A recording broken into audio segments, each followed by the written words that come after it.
তখন এক শ্রেণীর স্বার্থান্বেষী মহল ক্ষমতার লোভীরা সেই স্বার্থকে বিসর্জন দিয়ে ক্ষমতার জন্য গোপনে আমেরিকার সাথে তারা বৈঠক করে, ভারতের সাথে বৈঠক করে, ইসলামকে জলাঞ্জলি দিয়ে তারা স্বার্থ উদ্ধারের জন্য পদক্ষেপ গ্রহণ করেছে।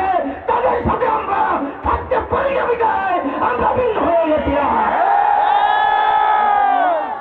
আমরা সকলকে আহ্বান জানাবো, আমরা অত কারোর বিরুদ্ধে বলতে চাই না, তবে এতটুকু কথা, আমি প্রতি বছর করতে গেলে আপনাদের গলাচিপায় আছে, এই মাঠেই আসি না, কিন্তু আমি দেখছি এই গলাচিপা 10 মিনা এবং পটুয়াখালীর মাটি অন্য অন্য জেলার চেয়ে ইসলামের পক্ষের ঘাঁটি।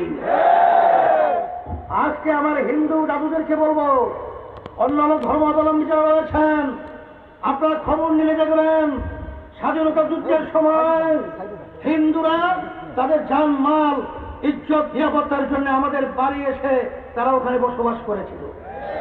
খবর নিয়ে দেখে।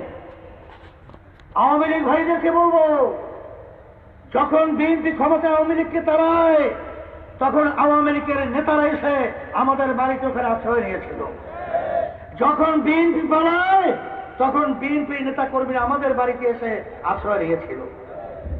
ইসলামী আন্দোলন বাংলাদেশ আজকে হাতপাকা প্রতীকের যদি আপনাদের প্রার্থী আবু বকর বিজয় হয়, আমি আপনাদেরকে জাতীয় কণ্ঠে বলব, আর আল্লাহর রহমতে আওয়ামী লীগ, বিএনপি, হিন্দু সহ অন্যান্য ধর্মাবলম্বী যারা আছেন, কেউ আল্লাহর রহমতে পালাতে হবে না।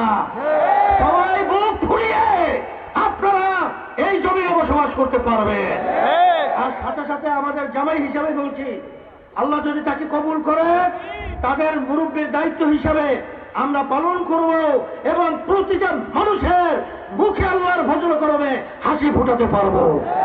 এই জন্য আমি সকল পূজাতে আহ্বান জানাচ্ছি যে আসে আর দিন কিন্তু বাকি রে কয়েকদিন, আমরা রাত্রকে রাত্র বলবো না, দিনকে দিন বলবো না, রুটিন পরিবর্তন করে আমার ভাইদের কাছে যাব, আমার মা বোনদের কাছে যাব, হাত পাকা প্রতীকে ভোট দিয়ে 12 ফেব্রুয়ারিতে তাকে বিজয় করার জন্য আমরা কে কে চেষ্টা করব, হাতুড়ে আল্লাহকে দেখাই।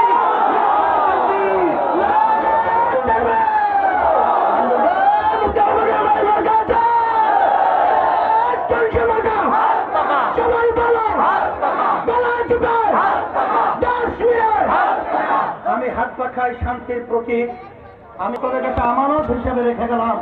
আল্লাহ রাব্বুল আলামিন যেন বিজয়ের ফুলের মালা আল্লাহ তার গলায় পরিধান করায়, আপনাদের মুখ আল্লাহ যেন উজ্জ্বল করে এবং